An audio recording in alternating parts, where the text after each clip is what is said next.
nós somos a P2B e nós estamos aqui com o P2B nesse evento dos RHs do Agro, em parceria com o SESI e Senai. E eu estou muito feliz, Alisson, em te receber, né, a convite da Elaine. Vou fazer aqui uma breve introdução, passar um pouquinho a palavra para ela e a gente abre espaço para você. É muito legal receber um executivo com tamanha expressão no agro, né? Com tanta experiência e que vem aqui para compartilhar, não só com o P2B, mas com todos os profissionais que irão nos ouvir, uma vasta experiência que possa ajudar a transformar os negócios. Isso mesmo. O Alisson é um profissional que tem uma trajetória muito significativa, já contribuiu com várias empresas do agro e fora do agro também. É alguém que eu tenho muito apreço e respeito e é uma honra para a gente te receber. Seja muito bem-vindo. Eu espero que meu chapéu desse tudo. A gente envia para ele. De alguma forma ele vai receber isso aí. Legal. Nada, é uma honra estar aqui com vocês, admiro demais o trabalho de vocês. E, principalmente, né, tendo a oportunidade de gravar naquilo que a gente fala que é nosso filhozinho querido, esse encontro de RHs do Agro, que a gente participe e contribui para acontecer. Espero poder contribuir com todo mundo. Acho que o primeiro ponto aqui é conhecer um pouco mais de você. Queria que você compartilhasse um pouco da sua trajetória profissional e os principais projetos que você já desenvolveu. Aquele que dá brilho nos olhos, sabe? Bom, sou Alisson, profissional primário de bastante tempo de profissão, mas me considero ainda jovem, muito para aprender, muito para caminhar. Casado há mais de 20 anos, 4 filhos, mais velho já casado, e enfim, diz a lenda que logo seria pouco, a encomenda não está a caminho ainda, mas entrei no agronegócio já em 2007, fiz uma transição de carreira, coisa que poucas pessoas têm a oportunidade de fazer. Eu comecei minha carreira no marketing, trabalhei com marketing vendas, fui executivo também por alguns anos, trabalhei em telecom. E surgiu, através dos contatos que eu tinha na época, a oportunidade de ir pro RH, que não era a área que eu atuava, e, sendo além de RH, no agronegócio. Essa é completamente inesperada. E na época eu trabalhava em Cuiabá, eu tinha voltado para Cuiabá, tive uma passagem pela minha vida em lugares e voltei para o Mato Grosso. Cresci no Mato Grosso, né? Tinha voltado a Cuiabá. E essa empresa me chamou para trabalhar no interior. Um desafio que na época era gigantesco, mas muito diferente dos desafios que a gente tem hoje. Uma empresa familiar que estava fazendo a transição desse modelo de gestão familiar para um modelo mais estruturado. Mas quando olhava para processos de recursos humanos, poxa, nem folha fechando comigo. Encargos fechavam no final do mês, o número não batia. Ponto, não se controlava. Eram 2.000 e tantos funcionários que o gerente da fazenda combinava com o funcionário quanto ele ia ganhar no final do mês e aquele valor era líquido. O RH tinha que calcular quantas horas extras lançar na folha para fazer aquilo que o gerente combinou. Esse era o RH da época. Precisava mudar. Isso foi insustentável. E a gente fez um trabalho na época muito mais focado nessa parte de reestruturação das bases, vamos falar assim. Perfeito. A estrutura mais hard do RH. Folha, ponto, contextos trabalhistas, relações sindicais, essa parte mais hard. Muito bom. A empresa se transformou, o mercado estava em evolução, eu era muito jovem ainda, tive tempo de aprender bastante coisa nesse processo de desenvolvimento.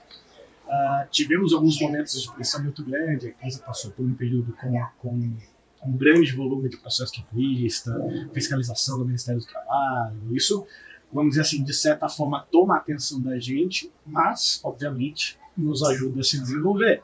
Desafio que engrossa o ouro, a gente crescer um pouco mais rápido. E acabou que em 2011 essa empresa fez uma fusão com outras duas, e eu acabei saindo de lá, fui para outros desafios que também eram diferentes, mas sempre no agronegócio. Então eu costumo falar que teve essa primeira fase, que os meus desafios estavam muito mais ligados à parte de processos, à parte de controles, à parte de governança, vamos falar dessa forma. Legalidades, a parte de conformidades.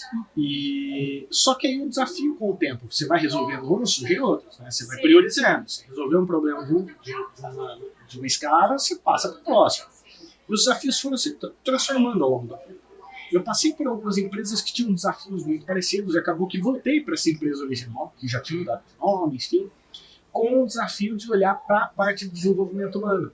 Então chegamos a um ponto em que a gente começava a falar sobre gestão de performance, sobre liderança, sobre sucessão, e começar a estruturar essa parte de como, através das pessoas, garantir um resultado melhor para o negócio. E aí foi quando, de novo, a gente começa a se envolver em problemas diferentes, vai aprendendo sobre esses problemas diferentes, buscando soluções. E hoje eu estou, graças a Deus, há 5 anos já no Grupo Sinari. Foi uma oportunidade ímpar que apareceu na minha carreira. Costumo dizer que eu sou privilegiado por ter tido a oportunidade de entrar numa empresa em transformação desse tipo.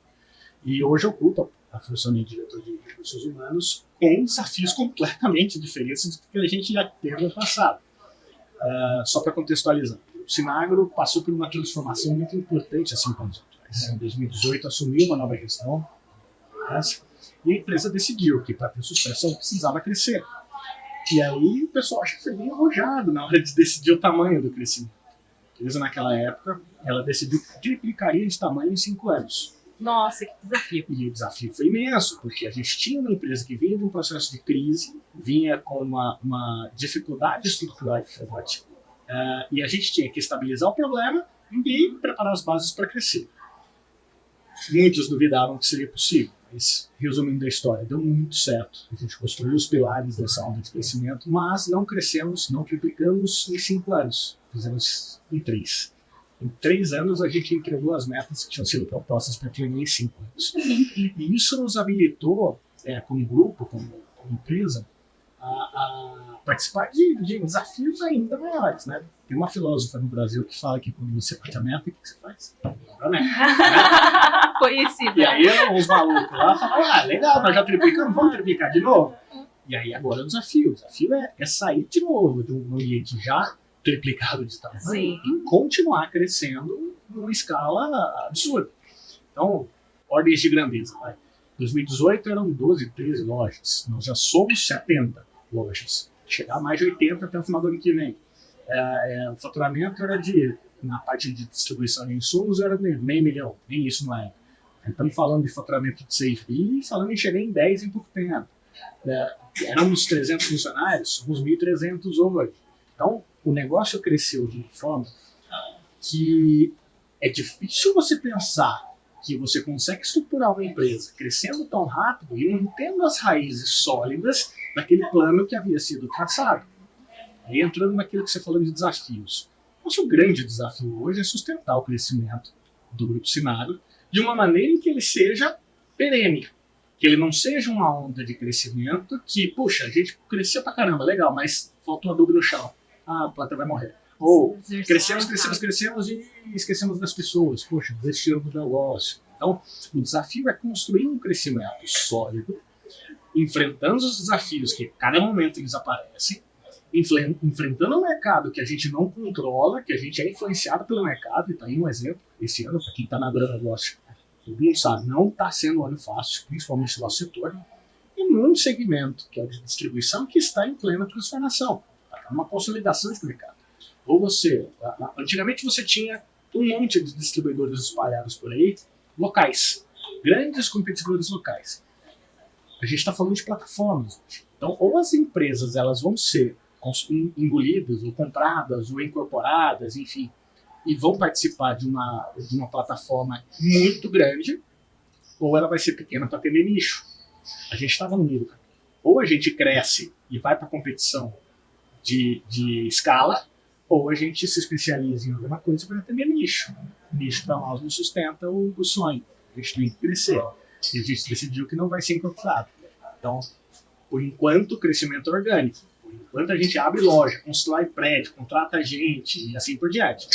Mas os nossos competidores estão crescendo por aquisição. Eles vão lá, compram empresa já pronta, e aí os desafios deles são outros. Né? Porque enquanto a vantagem para mim, a cultura é uma só, o sistema é um só, o modelo, o processo é muito mais organizado, o concorrente não.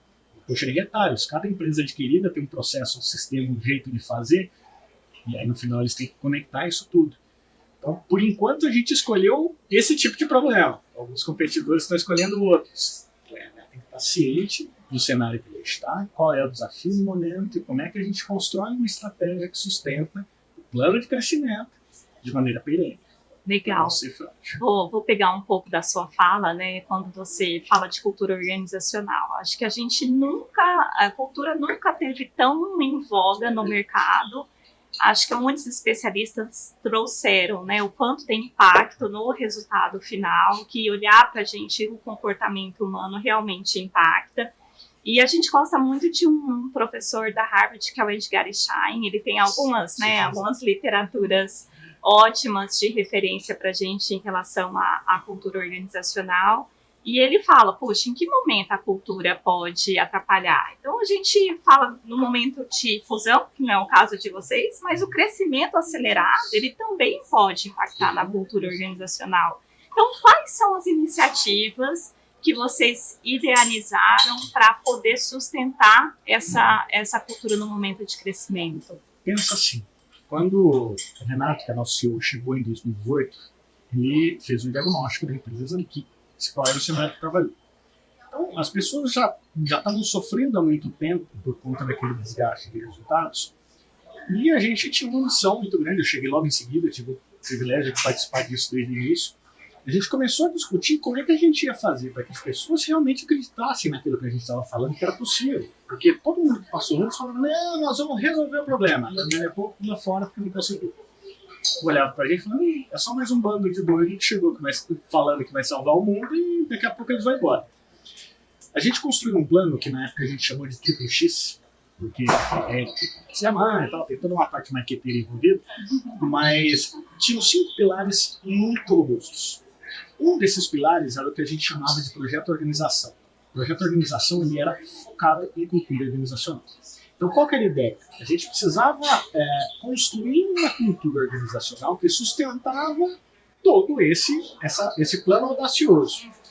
E aí, o que a gente fez?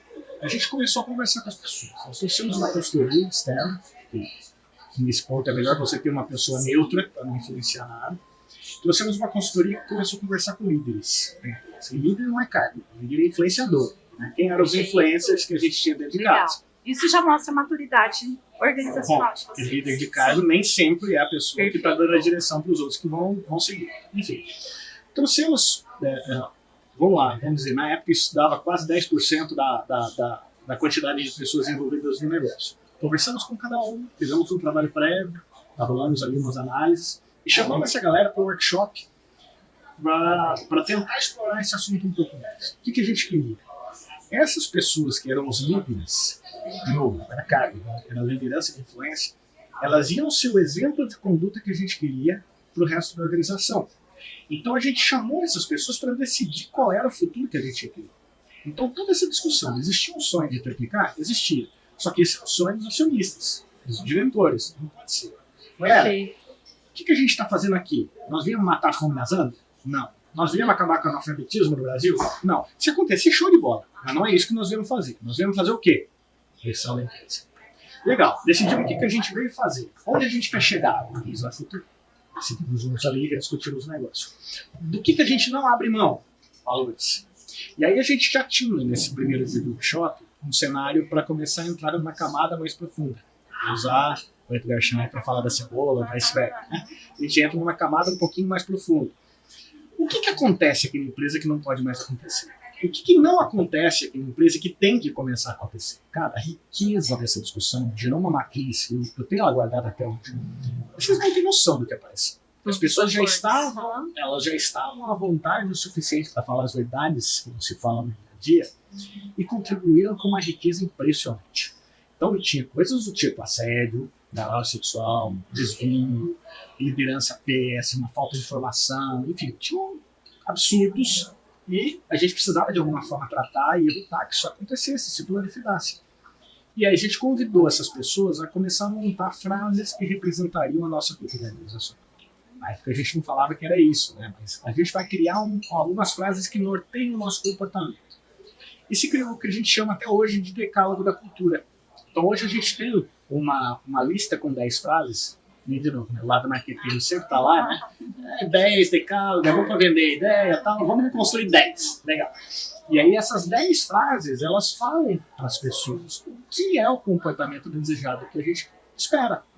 E a gente começou a construir esse decálogo e dar muita vazão para ele, comunicar com muita força, dar exemplos do dia a dia. Toda vez que o presidente, eu ou qualquer outro executivo da companhia precisa conversar com todo mundo, a gente usa exemplos, isso faz parte da nossa cultura, assim. O que a gente entende? Qualquer plano de crescimento precisa levar em consideração esse fator. Cultura, toda empresa tem. Você pode saber qual é ou não, e você pode influenciá-la ou não. Você não controla a cultura, você influencia. Se você não sabe qual é a cultura que você quer influenciar, a natureza cuida. A natureza vai guiar. O que a gente queria era, a gente quer crescer, certo? Muito bem. Tem 300 pessoas na empresa hoje, no futuro vai ter 1.500. Legal. É mais fácil os que vão chegar e influenciar os que estão aqui ou o contrário? Eu sabia que essa cultura tinha que estar forte. Porque muita gente ia entrar para dentro do banco.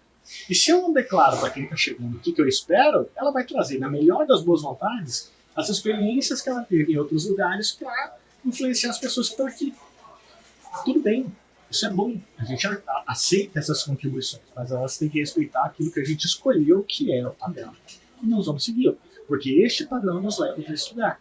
Tem gente que é entregador de resultados, e isso é útil, só que deixa corpos no caminho. A gente escolheu que vai ter esse tipo de perfil aqui dentro. O que a gente não abre mão? Qual que é o tipo de entrega que a gente quer e de que jeito? Se tiver que eu fazer a escolha entre um líder entregador que deixa cópias e um outro que de vez em quando entrega, mas não entrega tanto assim, mas é sustentável, é perene, qual que a gente quer? Esses limites já estão traçados. Então, esse trabalho de cultura, a gente usa ele até hoje. Né? Quando a gente bateu a meta e dobrou a meta, a gente fez uma revisão. Sim. Porque a cultura desejada nos leva a entregar alguns resultados. A gente entregou aqueles, tem um novo sonho, adaptamos o decálogo da cultura para entregar esse novo sonho, estamos usando isso até agora. Então, muita gente passou pela Sinara. Muita gente entrou, muita gente saiu, muita gente voltou, em todos os casos. 100% dos colaboradores que entram para nessa área, no primeiro dia de trabalho, recebem a integração institucional, a gente apresenta o decálogo da cultura. A gente explica, e esse é o meu papel. São 2 pessoas que não falham nas integrações, 100%. O presidente, ele explica a estratégia, ele mostra o caminho que a gente vai seguir. De 15 em 15 dias ele reserva esse tempo para isso. E eu falando de cultura logo na sequência, para mostrar como é que a gente gosta de trabalhar aqui. Porque assim, contratar igual criança de 7 anos, né? Esponjinha, sorte tudo. Então a gente aproveita esse momento da chegada para tentar mostrar para as pessoas qual é esse comportamento desejado que a gente espera. E explica, né? É óbvio que no processo de seleção a gente também olha para isso. As pessoas têm estilos de gestão, estilos de conduta que são muito diferentes. E no processo seletivo, a gente normalmente olha o que ele entrega, não como ele entrega, porque isso é muito subjetivo. Então a gente costuma usar assessments do tipo fit cultural, em que a gente pega uma amostra de dentro de casa, aplica, vê o resultado, olha o candidato, vê se é compatível ou não. A gente não consegue olhar se o cara tem a cultura que a gente quer, mas a gente olha se ela é compatível. Porque, vamos dizer assim, a gente não quer que o cara abra mão de um valor dele para agir de acordo com o nosso. Isso é fake, isso não é sustentável, isso não dura pouco tempo. Agora, se os valores dele são compatíveis com os nossos, a chance de sucesso é maior. Então, nesse primeiro dia, eu começo falando, vocês lembram daquele testezinho que o RH mandou vocês, tal? Então, a gente fez ele aqui dentro, tem um resultado, e vocês só estão aqui hoje porque a gente acredita que o estilo de vocês seja compatível com o nosso. Agora, o nosso é esse aqui, ó. Vamos junto? E a gente faz esses acordos logo no primeiro dia. Legal. E depois a gente vai, claro, na comunicação, fortalecendo isso. É muito bom ver você materializando aqui, né, todo esse compilado que compõe aí a cultura organizacional. Então eu vi você falando dos símbolos, eu vi você falando das crenças, eu vi você falando dos rituais e a sua influência, né, para fazer com que o presidente cumpra uma agenda importante, que é se receber bem as pessoas, porque senão a gente não tem sustentação da cultura. Nós temos muita sorte de ter um presidente que entende que pessoas são o caminho para se alcançar resultados. Eu conheço várias empresas que não têm esse privilégio. Várias. Anotou, Renato? Anotou? Amanhã tem? Ó, tô brincando. A gente envia para ele. Ele vai saber disso de alguma forma. Mas é um privilégio, porque não fui eu que falei para ele que era importante fazer isso. Foi ele que me contratou dizendo que essa era a minha principal entrega. Ele falou, ó, eu preciso que você venha me ajudar com isso, porque sem isso a gente não chega lá. É cheio. O profissional de RH quer construir coisas que são realmente impactantes para o negócio, ligadas à estratégia. Eu não precisei construir esse espaço. Eu fui chamado para ajudar nessa construção. Privilégio Que oportunidade. E a gente fala muito, Alisson, do RH estratégico, o RH que realmente influencia no negócio, né? Me diz um pouco de você, né? Qual é a tua postura, sua conduta diante das situações mais desafiadoras do negócio ou conflituosas, para que você possa ser esse executivo que, de fato, traga influência para o negócio? Os momentos são diferentes. E, obviamente, para cada doença que a gente toma um remédio diferente. Então, os momentos da vida da gente trazem a necessidade de ações e de medidas que, de certa forma, são diferentes das que você usava antes. Os desafios que a gente tem nesse cenário, eles são muito diferentes hoje do que eram há 5 anos atrás. Então, um desafio há 5 anos atrás era evitar que as pessoas desistissem do negócio, que a gente queria construir um futuro. 2 anos depois, as pessoas já tinham acreditado que o negócio era bacana, chegaria longe, mas aí o desafio era outro, era encontrar pessoas que nos ajudariam a fazer essa construção. A gente precisava de capabilities, de talentos que nos levariam a entregar esses resultados. Agora a gente está num momento de mercado absurdamente difícil. Sei lá, ano passado, o nosso grande desafio no RH era contratar, porque nós dobramos de tamanho só ano passado. E aí precisava achar, né, no fim do mundo virando à esquerda, um agrônomo extremamente capacitado que estivesse disposto a abandonar a carreira que ele estava construindo para começar uma nova com a gente. Difícil, cara, difícil, e era gente pra caramba. Hoje, o desafio é mostrar para as pessoas que, apesar do mercado difícil, apesar de ainda a gente não ter chegado numa maturidade de processos como a gente gostaria, não estamos ainda no voo de cruzeiro, a gente está crescendo, tá? Cada dia que passa é um tipo de pepino diferente para resolver, mas apesar disso, nós estamos construindo uma empresa que é perene. E esse é o meu desafio como profissional de RH, é mostrar para as pessoas que, apesar dos problemas que a gente enfrenta no dia a dia, nós não estamos aqui de aventura, não é brincadeira, o negócio é sério. E tem gente muito séria, tem investidores muito sérios construindo uma empresa que não tem intenção de ser aventureira. E aí a gente entra em choque. Como é que eu faço para explicar para uma pessoa jovem que está querendo crescer em carreira, que tem uma ambição e que a empresa tem uma velocidade diferente, tem uma estratégia diferente e tal, como é que a gente faz essas duas coisas se juntarem? Arroz no gar, a gente pega em pessoas. Por quê? Porque a pessoa acha que a velocidade que a gente vai dar de crescimento vai ser menor do que a que ela quer, a pessoa acha que o outro lugar vai ser mais fácil, a pessoa acha que a luz de lá brilha mais que a luz daqui. O desafio é tentar mostrar para as pessoas que este é um ambiente próspero e que tem espaço para crescer. E ver se a gente consegue, né? Legal. Desafio, realmente desafio. Quero te fazer uma pergunta que eu acho que vai trazer uma inspiração para todos os profissionais de RH. A gente fala muito de liderança e nosso papel institucional de desenvolver a carreira dos outros, né? Mas você, na sua liderança, como você cuida do desenvolvimento do seu time e quais são os valores que você não abre mão? Bom, primeiro ponto, já vou abrir parênteses. Essa avaliação eu vou fazer com a minha perspectiva. Talvez meu time pense de outra forma. Mas tomara que não. Tomara que a gente esteja em sintonia. Mas qual que é o ponto? Eu fiz algumas escolhas na minha carreira. Eu enfrentei alguns desafios no passado com líderes que não representam aquilo que eu considero como uma boa liderança. Eu tento me desenvolver profissionalmente a ponto de entender qual é o melhor caminho a seguir. Então, uma coisa que eu não abro mão, de dar liberdade para as pessoas desenvolverem o trabalho delas. Eu não sou um gestor que vai ficar em cima dizendo o que tem que ser feito. Eu não sou um gestor que, numa apresentação, eu vou apontar os erros da apresentação para a pessoa melhorar. Eu procuro tentar fazer as perguntas para que a pessoa chegue à conclusão daquilo que ela pode evoluir, daquilo que ela tem capacidade de empreender um pouco mais. Isso tem vantagens e desvantagens. A principal vantagem é que você dá conforto para que as pessoas queiram desenvolver um trabalho usando todo o seu potencial. Mas isso é desvantagem, porque esse resultado pode demorar um pouco mais para acontecer. Posso acabar alimentando uma pessoa, por exemplo, em esperanças que ela não necessariamente vai conseguir realizar, ou tem um monte de efeito colateral. O meu papel é de mediar. Eu já tive na posição de RH executor. É o cara que pega a planilha, que resolve, que faz o relatório, que entrega, que calcula, que planeja. Eu já tive nesse papel. Alguém vai RH tem que fazer isso. Eu tento ao máximo não entrar nisso mais hoje. Porque o meu papel agora é pensar, olhar para a direção e guiar a turma da execução no caminho que ela tem que seguir. Se eu quiser pegar a regra o tempo inteiro para dizer o caminho que tem que seguir, ninguém vai caminhar. Eles vão fazer o que eu mando, eles vão cruzar o braço esperando a próxima hora. E aí eu vou virar um funil. Eu não posso ser funil. Se eu contrato gente boa, essas pessoas têm que produzir. Eu tenho que dar liberdade para elas produzirem a capacidade que elas têm. A gente chega muito mais longe. São vários motores, não um só. Eu procuro me policiar dessa forma.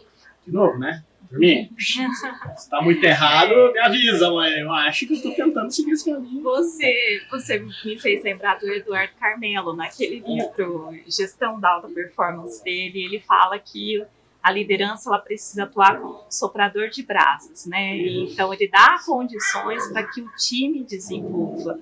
Então, é muito legal te ouvir falar que como na prática é o seu estilo de liderança. Tem gente que não está preparada para isso. Tem gente no time que espera que você assuma as regras e dê as decisões tomadas para que ela só execute.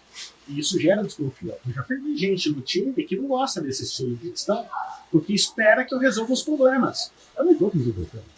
Eu trago pessoas para resolver os problemas. Eu tento apontar onde eles estão. O meu papel é muito mais político. Meu papel é muito mais de interação com outras áreas, com os diretores das outras áreas, da construção desse plano de longo prazo. Mas a execução da rotina do dia a dia é do time. É óbvio que eu vou influenciar o caminho que eles estão seguindo, mas eu não vou controlar. Tá? Ó, vamos por aqui? Vamos investir nesse projeto? Vamos fazer isso? Vamos fazer aquilo? O que vocês acham? E quem comprar a ideia aí junto. E aí você ajuda a elevar o nível de maturidade deles também. Essa é a intenção, no final das contas. São distintos no mesmo Do jeito time. que eu tive a oportunidade de crescer ao longo da minha carreira, essas pessoas têm que ter também. Se eu ficar tomando as decisões, eles não vão se desenvolver. E o desenvolvimento de uma competência que está tão em voga também, que é a responsabilidade, né? Acho que é um grande desafio nosso também de ajudar a elevar o nível de consciência das pessoas para que elas entendam que elas têm potencial e que elas podem e devem se responsabilizar pelos seus feitos, né? Pelas suas entregas. Alisson, a gente vai começar a caminhar aqui já para o final do nosso bate-papo. Puxa, porque dá uma delícia e eu gostaria de ficar muito mais tempo aqui com você. Nós gostaríamos, né? Ele realmente é muito bom te ouvir. E a gente vai fechar, então, com uma pergunta para você complementar, tá?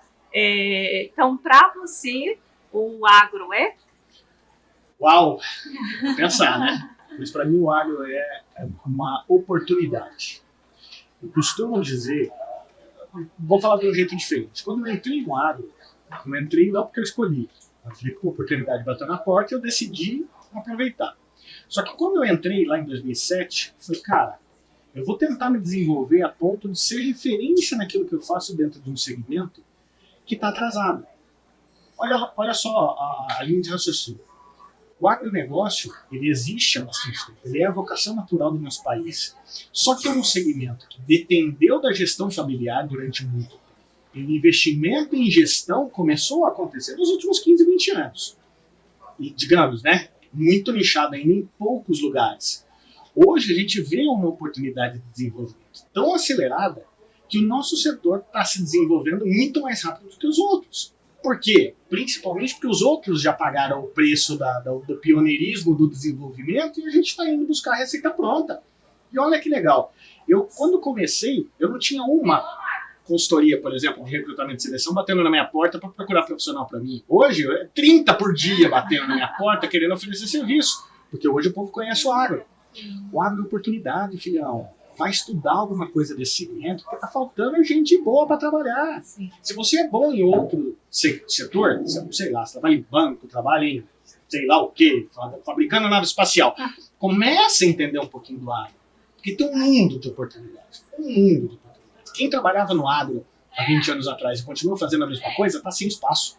A gente precisa de pessoas que resolvam os problemas. E as soluções não precisa inventar novas. Aproveita o que tem de melhor já disponível por aí, traz e resolve o problema. Claro, para mim, oportunidade. Nós estamos no melhor negócio que existe no planeta, no melhor lugar do planeta, com todo o conhecimento do mundo à disposição do celular. Filhos, desculpa, né? Agrooportunidade. Alisson, muito obrigada. Foi uma delícia te receber aqui. Realmente, temos mais oportunidades como essa. você é uma pessoa com muita profundidade, com muitas experiências, e que com certeza tudo isso que você relatou aqui vai servir de inspiração para muitas pessoas. O conhecimento ele é multiplicado quando é dividido, né? O meu papel está aqui fazer um pouquinho disso. Legal. Obrigada. Muito obrigada.